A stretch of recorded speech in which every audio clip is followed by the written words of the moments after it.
Hey everybody, hope you're doing good. I wanted to go ahead and do our next tips and tricks video.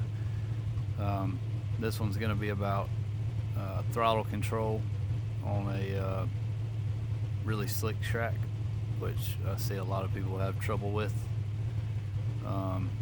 especially newcomers, and just underestimating the amount of throttle control and horsepower that these cars have. This is the super late model, so I mean same thing goes for the Pro too, but and even the limited, some when it gets slick enough, and every other car on iRacing. So I moved my throttle telemetry up here, or throttle brake clutch telemetry and steering up here so you guys can see it hopefully better. It's normally down here in the very bottom corner, but moved it up here so you can see it, and we're going to go out here and cut some laps. This is the baseline iRacing baseline setup, and I got the track set on 75% at Volusia right now, and the reason I didn't go straight to 100 was just because the bumps are so bad when you set one like that. But we're going to look at first do a few laps around the top where there's still a little bit of tack, and maybe the bottom if there's some down there, and just look at how much wheel and pedal we use. But even on the top you have to pedal it, and then we're going to cut some laps straight through the slick, and see what that takes to make it run smooth through there. We won't be as fast as our laps up top probably, but that's not the point. So let's get to it. Obviously green's the gas. We got the brake, which we won't use much of, if any.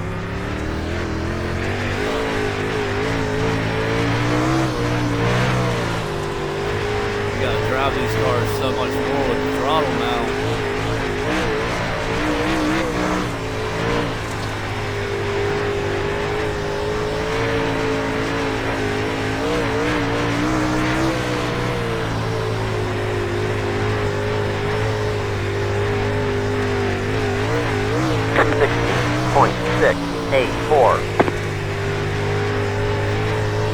That was splitting the slick.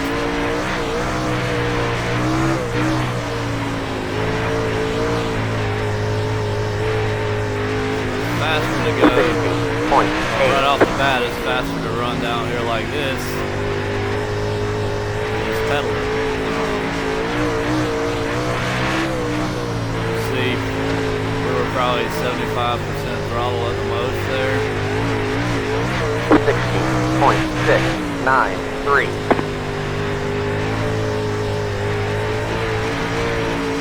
Get out there, you can kind of give it a little more because you're up on that cushion. Don't let it fool you, because when you get down to 3, if you stay in it, it's just going to jump out from under you. That, or either before you get there, it's going to jump out and catch you right here on the wall. So watch here. So if you just try to do that, you're just going nowhere. 7.1. See a lot of people do that, and it's probably frustrating for them. So maybe this video will find them, help them out. Alright, so 7.12. that was our laps around the top, and we never really got wide open. And it's just gonna slow you down if you do. So now we're gonna go out here and cut some laps through the middle of the slick here, and just see how much even more you gotta baby it run directly in it.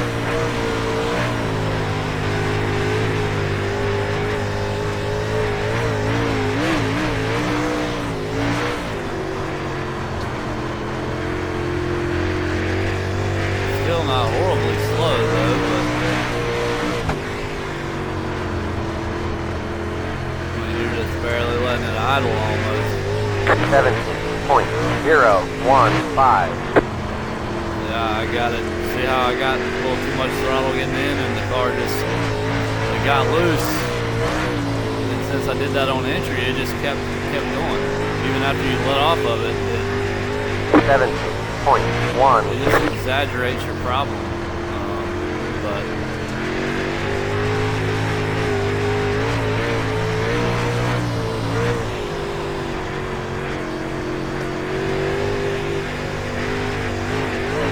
17.3.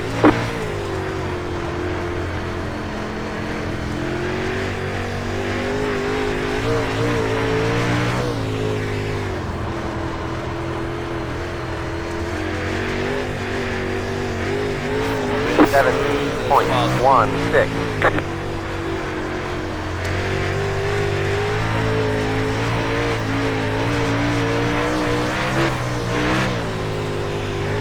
you might think you can just run it wide open after you up here on the top after you run that for a couple laps. 941. That's not the case. You got a lot more grip up here.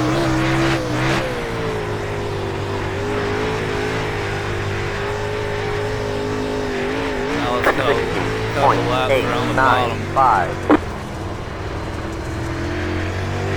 Maybe quicker around the bottom. I don't know.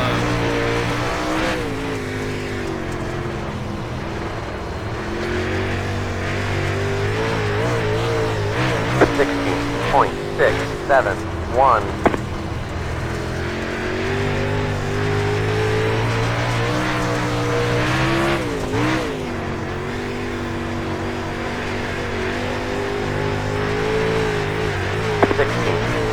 .957.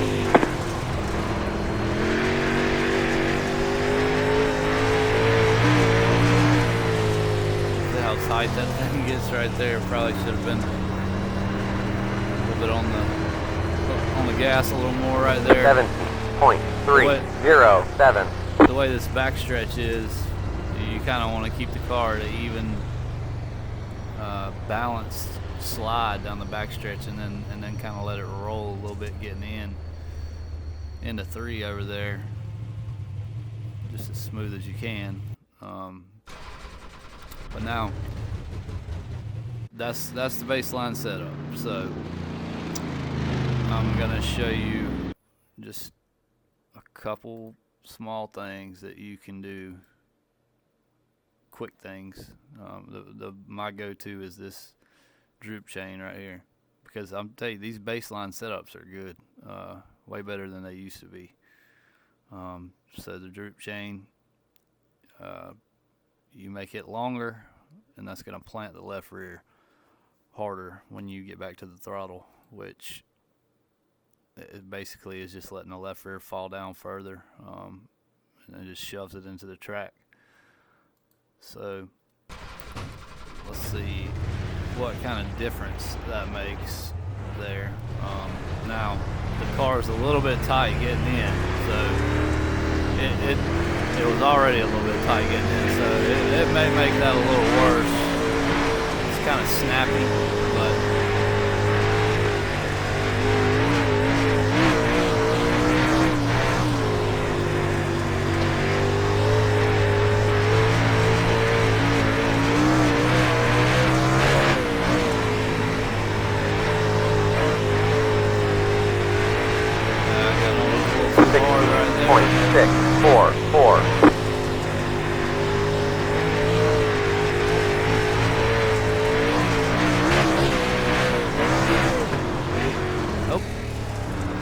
inside wall.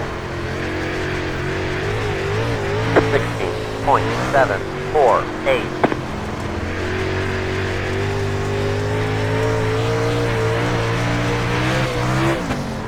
Even when you make a change like that, though, you feel like you can go out there and just drive it so much harder.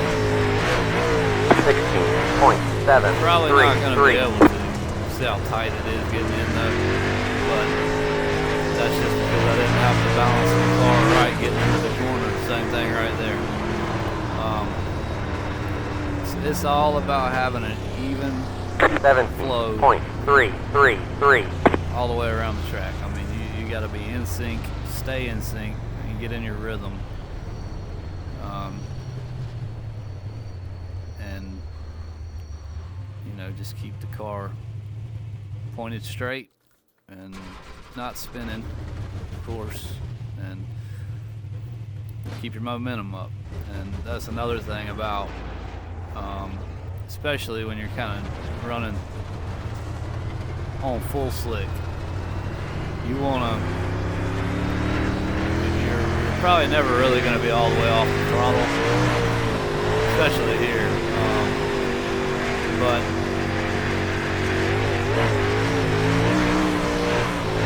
like if you run down here, you want to start rolling.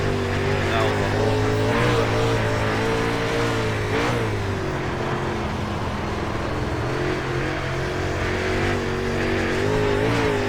16.951.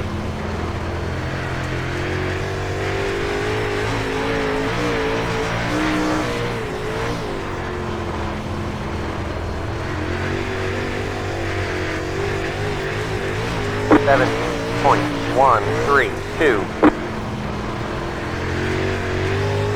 Sometimes that slider line will come in here. It's not really the best thing right now, but the earlier you can get that car up on the bars 7.055. and get it pointed towards your exit,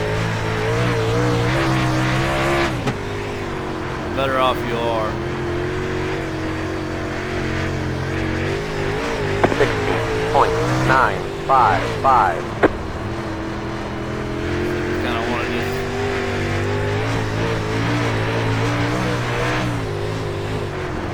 keep it balanced and smooth.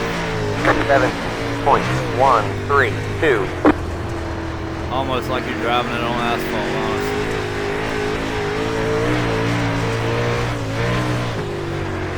Try to imagine you're driving it on asphalt. 7.315.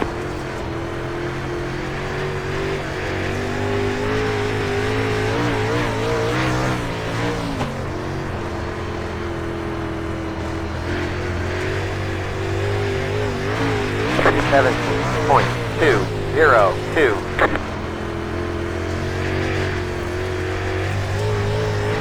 We'll cut a couple more laps on the bottom real quick.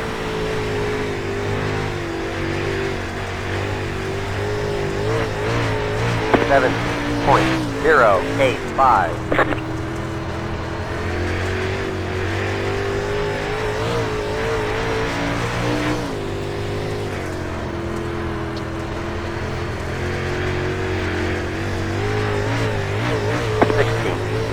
974. I really just wanted you guys to see how much you really have to baby them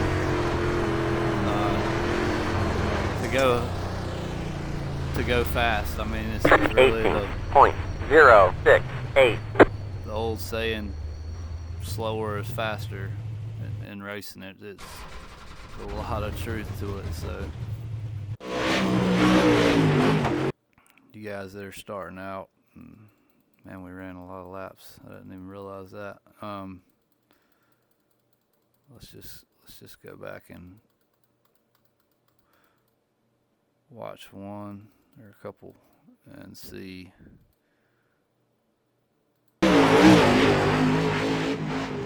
From the outside of the car, what we have compared to your throttle input over here. Yeah, see 75% or so right there, and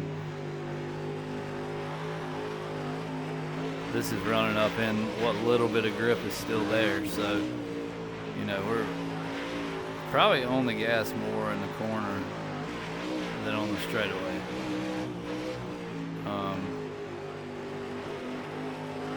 Right there. I mean, that was the highest input we had all the way around the track right there, in the center of 1 and 2, really.